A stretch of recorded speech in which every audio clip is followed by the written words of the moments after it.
And welcome to our latest edition of Street Stories Unpaved. I'm Mike Montecalvo. We hope you're enjoying this week. I know a lot of people are on vacation already because it is Thanksgiving week. And because of Thanksgiving week, we're going to talk a little bit football a little bit later on. My sidekick, Chief Videographer Johnny Villela is here. I'm surprised you're not wearing do you have like a New York Jets hat? I do not. I'm a Dolphins fan, Mike. I know you are. I know you are. I'm a Dolphins fan, so no New York Jets for me. How did that happen? Well, I'm Italian, first of all, and growing Villela, up, that kind of gave it you away. had to be a Dan Marino fan if you True. were Italian in North Providence. I guess that was the key to being a Dolphins fan. So I just grew up a Dolphins fan, and it's been, I'll be 49 this year, 49 years with no title for me. So yeah, it's been great. Well, there won't be another one this year. So you can maybe not next year or the year after either. Right. So we hope everybody's enjoying themselves and their families. You know, before we get into today's, we did a Thanksgiving piece last year that you and I talk about a lot, actually. It was Ken Collins. He did 50 plus years on the radio down in Westerly, and we tagged along with him one day.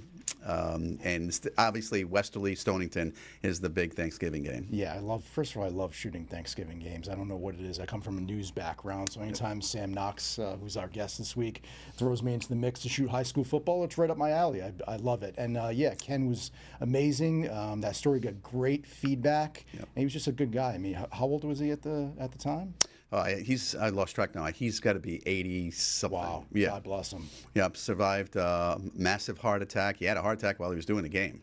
That's right. That's right. And didn't want to leave. Didn't want to leave. And the general manager, Bob Elmer, our friend from Honor Flight, called the rescue on him and said he's got to go. So Bob Bob jumped into the seat. Yeah. But yeah, he's in the Westerly Hall of Fame, and you can see that piece on WPRI.com. Yeah. It's a great piece. You don't have to be from Westerly or Stonington. You know, we're talking about the Thanksgiving games. Last year we were looking for kind of an historical game, and we can talk to Sam about this a little bit. Thanksgiving was always fun because you go back to your high school, and I've done it like countless times, and see people that you don't see all year, at the game. You don't know any of the players. Whenever I show up at Thanksgiving games, first, it's the best day of the year, and you always see these guys that played 30, 40 years ago with their Letterman jackets or their varsity jackets, and their whole families with them, and they got their rings if they won a championship. So it's a great day. It's a family day, and it's probably one of my favorite days to film. Well, you like turkey too, so it's. And you're not a turkey fan. No, I'm not a turkey fan. We're gonna bring on Sam in a little bit. Mike Montecalvo does not like turkey. That should be the headline of this podcast. Bring on the bacala on Christmas Eve. All right, that's what we're waiting for. By the way, before we get into today's subject, you've been very busy on a project that dropped tonight. It did drop. Today. It did drop. The Last Dawn of Providence, episode 1, dropped today. And yeah, Tim White, Eli Sherman, rest of the Target 12 team has been working on it. So if you didn't see me 1 week on this podcast, that's where I was editing away, shooting away, along with James Bartone and the rest of our crews. Not to get into the whole thing, but tell a little bit about what that's about.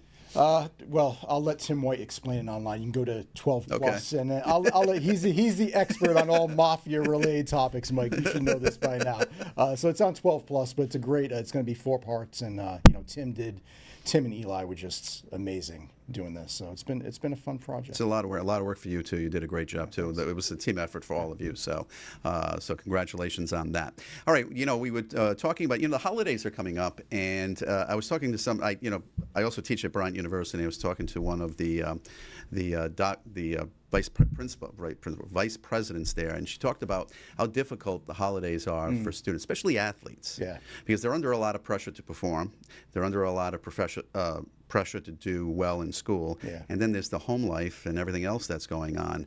And we thought it might be a good idea to revisit a story that we did probably like a year and a half ago with Sam Knox's brother. This was important for us to tell. Why? Well, first of all, Sam is one of my favorite human beings on earth, and such a great guy. This TV industry can be tough at times, and you have to meet the right people, and he's just he's just a nice guy. Forget the TV stuff, put that aside. He's a great broadcaster.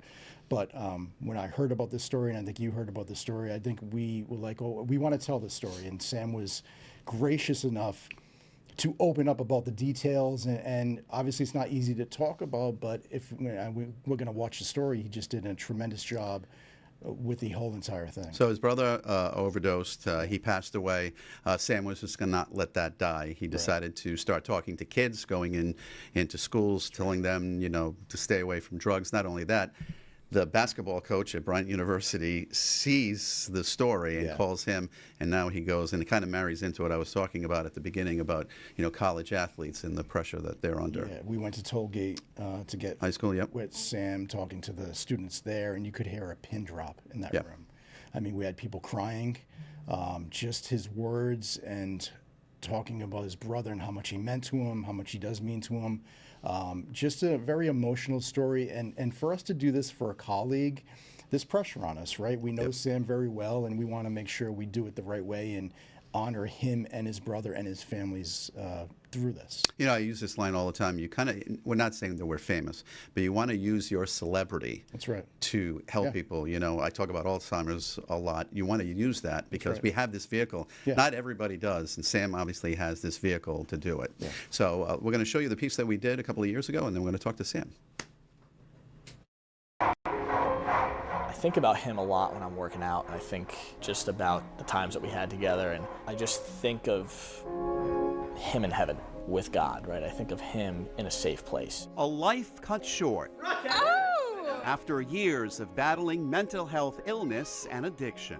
Choo-choo. What does train say? Got into high school, started smoking marijuana. That's where it started. My brother Nick passed away in September of 2023. Sports Director Sam Knox's 24-year-old brother, Nick DeShanis, passed away from a fentanyl overdose. A varsity hockey player, golfer, and honor roll student, he had it all, including a successful career. But demons occupied his life. Who was Nick? Nick was a lighthearted, caring, smart, hardworking individual. He loved his family. Nick was a very good person, and he just struggled mentally, and he turned to hard substances because of that. Does that bother you, knowing that he was kind of the total package that he went down this road? It's just sad. I'm not ashamed, I'm not angry or mad at him at all, and I wish I got the chance to say that to him. Still, two words stand out. What if? There were times where he was out of the house when I was home, and he was hanging out with other people and doing things that probably I didn't want to know about or be involved in, and I always thought to myself, why is he not with me?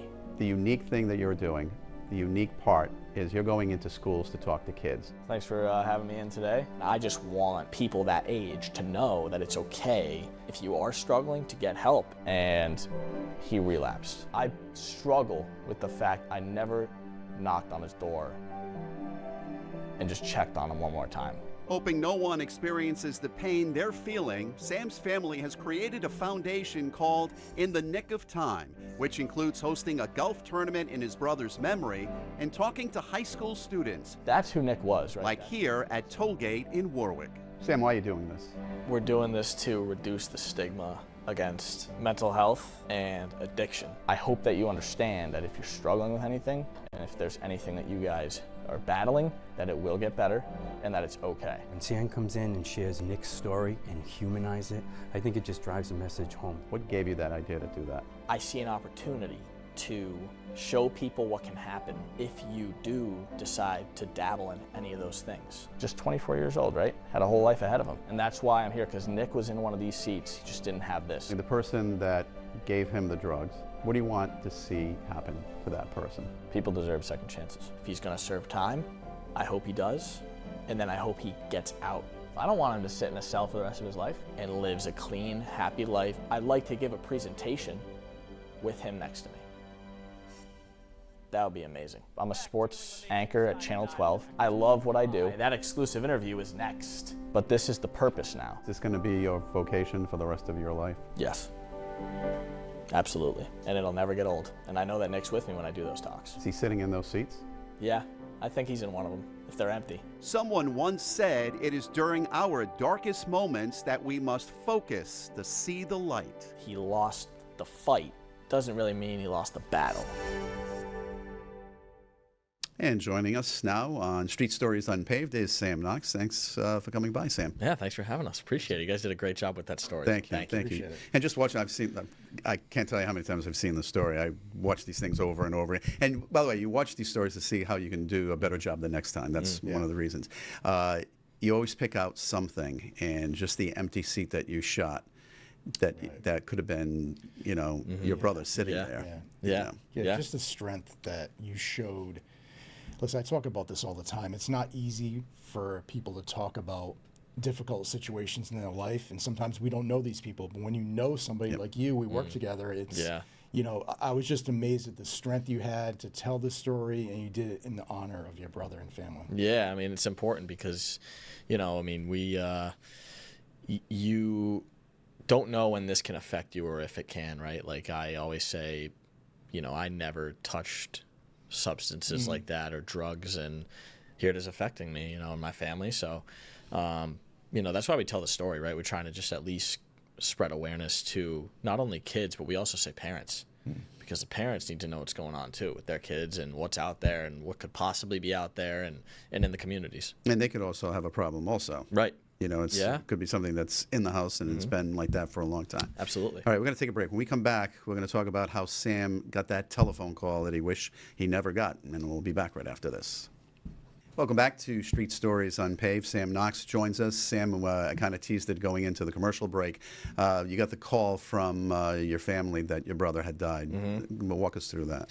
Yeah, it was tough. I'm laying in bed. It was Monday morning, and my mom had called me, and when your mom calls you, and she got a tone in her voice, and it was pretty chilling. I mean, she was just like, "Hey, bud," she just said, "Hey, bud," and then paused, and I was like, "Oh, something happened," and then she just said, "Nick's dead." So it was, I was just like, "Oh my God, like, what happened?" It obviously, I was filled in later on, but. Yeah, that was tough. Very tough, just because it's like you can't imagine him being gone. Especially you're in denial when it first happens, but it was tough just to imagine them in that situation of finding him, and it's tragic because it shouldn't have happened, and but the strength that we've all built to come together, as a family, and you guys closer now because of this? I wouldn't say closer. I would say maybe in a different way. We've always been close. The holidays and everything like that, it's always great. But the last 2 years, there's certainly a void, no doubt. I mean, especially around this time of year. That first year was brutal. It was tough. The Thanksgiving was tough. The Christmas was tough. The first birthday, all the firsts are always the tough ones. And I wouldn't say that we're closer now. I would just say that we've, a lot of things have redirected towards, remembering him, with the foundation, that we do have. So, but yeah, that was a tough one. But I mean, worse than the call was the day of the funeral. That was the worst day of my life, probably. I'm always amazed, and me and Mike talk about this all the time. People that go through stuff like you have can take a horrible situation, a tragedy, and turn it, and I'm not sure we got to this point of the story yet, but turn it into something that can be a learning experience, I'd say. Would you say that? Yeah. By in the nick of time, we have our bracelets here. Yeah. But it's always, I'm just amazed at people's strength. Like, you've been through so much tragedy, having to hear that over the phone, and then saying to yourself, you know what, I'm going to take this and turn it into something a little bit on a positive note. For sure. And I think that, my stepdad, Peter, who is Nick's father, we all kind of sat as a family, and, we said, there's no way to go on without Nick, so we got to go on with him at some, in some way. And that was the way to do it, through this and, through the foundation and the nick of time. So, we came up with a few different logos, and I think Peter came up with the name. It's a great name for it. I mean, it's perfect for it. We all agreed. This was the only way to move on, right? Because how do you move on? You really can't without, especially for Peter and Lisa, his mom, and my mom, who really had the direct, the direct feel of that day because they were there, and my stepsister Rachel, who was Nick's sister, and the immediate family who were there that day, and just the tough parts of it, and but yeah, I mean that's how we moved on with it. It was because we had to move on, like, in some way, but it had to be something like this. So we followed you at Tollgate High School in the piece. You saw Jim Kennedy's class. You've gone to his class quite a few times. Mm-hmm. You've gone to Boroughville. You've done colleges. Yeah. Is the message the same? Because college and high school, obviously there's an age difference. Is your message the same? Yeah, it is the same, and I think it's because there's so much that's out there now where it could be a high school party or a college party or something like that where someone gets say someone gets hooked on something, and it could be any age. You see it from unfortunately younger ages than high school, and then obviously a lot older ages than college. So it's the same. I try and just tell his story and like what we experienced and then the danger of it, because like I don't know what other families have gone through with this exactly. All we know is what we experienced, what his story was. And essentially, we're no better or worse than any other family that's dealt with this. We just wanted to tell it in his way and honor him this way. Yeah, I mean, we go to Tollgate. Yeah. And I've covered a lot of people speaking in classes. So have you, Mike. And I'm just looking around, and they were just enamored they were hanging on every word that you said. And you were there probably for an hour or so, maybe a half hour. Mm. And and there's people crying, and it really touched me going, we're filming this and we're doing a story on it, but it's deeper than that. And you don't know who you're touching in that class with your words. Yeah, and it is wild to just think about, if like there's a class there, it's more than likely that someone has some type of connection or some type of experience with what, we went through, and not the same exact, substance or what have you, but it's becoming more and more available, unfortunately. A lot. There has been, I think, a decrease in the past couple of years. Yeah, the CDC said, I think, in 2023 there was like over 105,000 deaths, which is a lot when you think about it. It is. No, it's so many, and the good thing is that there's what we're trying to do is just spread the awareness, because like the fentanyl is so strong.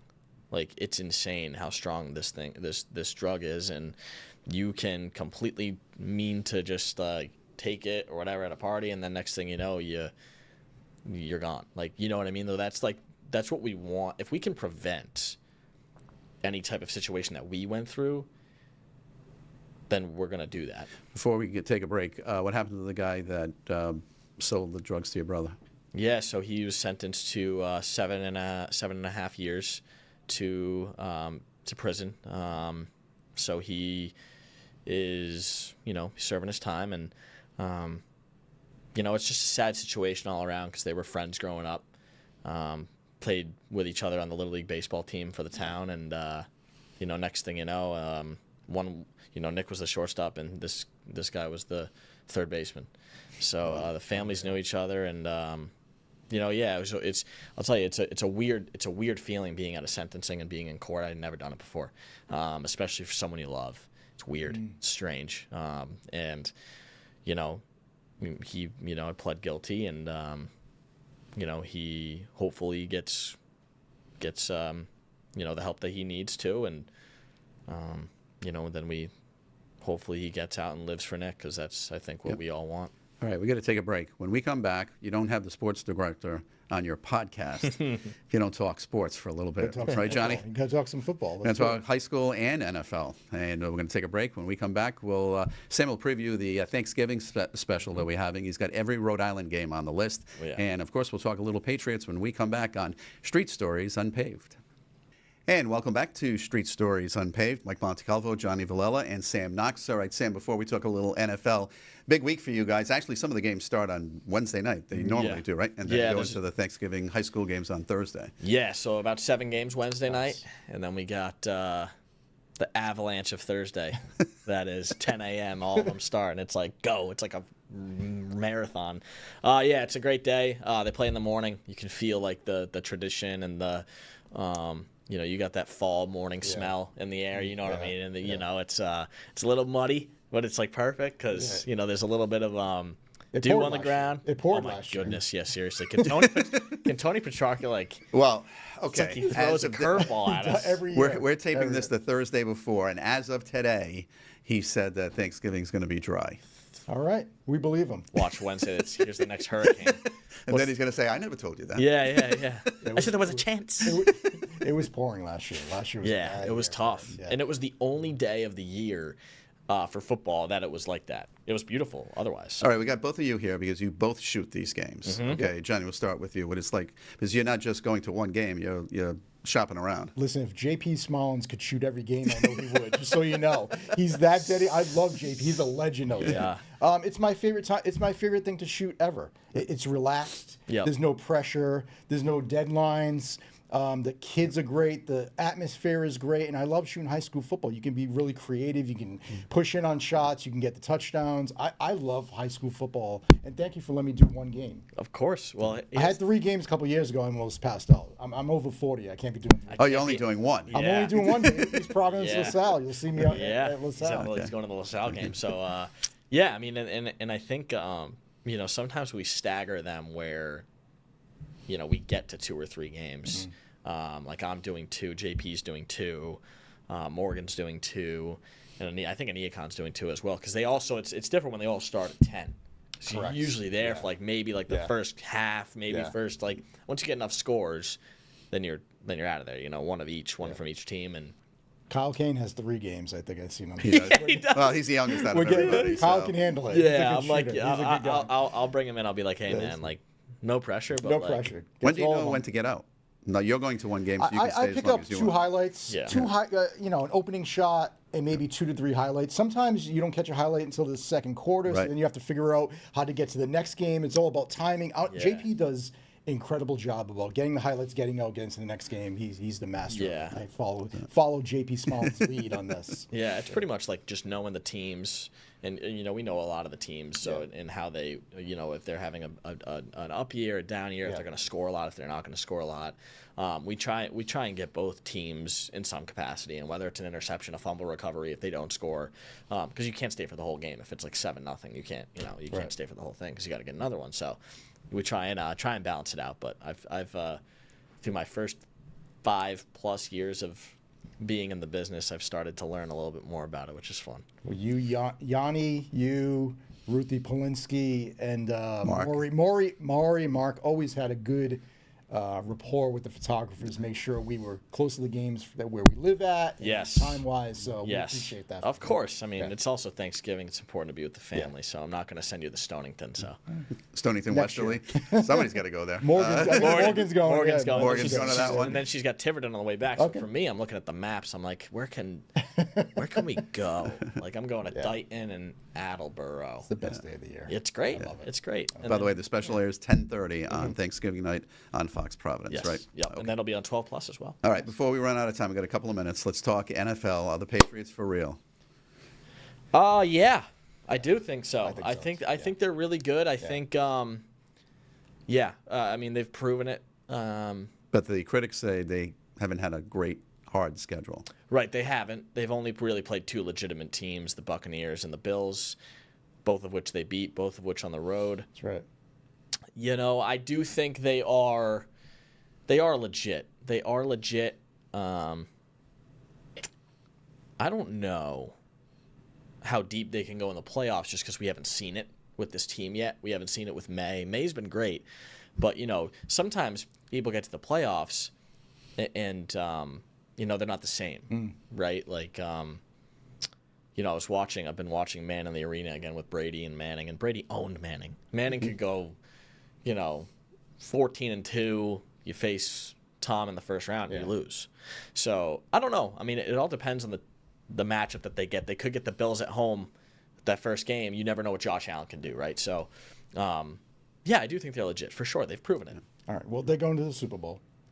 You're coming. Mark it down. You're coming with me? They're going to get home. Yeah, you want to? I tell Karen. I'll get on it. Tell Tim White. Yeah. I think they get home field advantage. They have 2 teams to beat at home. Mm-hmm. No one's coming to Foxborough in 20-degree weather and beating the Patriots during January. It's not happening. They're going to win 2 at home. They're going to go to the Super Bowl. They're going to face the Rams, rematch of Super Bowl, whatever it is. Yeah. The Patriots going to win it for Drake May's first Super Bowl. You think that's going to happen? I do. I don't think anybody's going to beat Wow. Okay. We're going to have to end that because we're running out of time. There you go. But There's my Johnny prediction. Valello making a prediction. There we go. Boom. Kansas City, though, definitely won't be there. Wow. We don't know that yet. All right, we'll see that. Sam, thanks for all you do. Thanks for going into the Thanks, Sam. schools and telling your story. I know it's not Yeah, easy. of course. Thanks, guys. And happy Thanksgiving, everyone.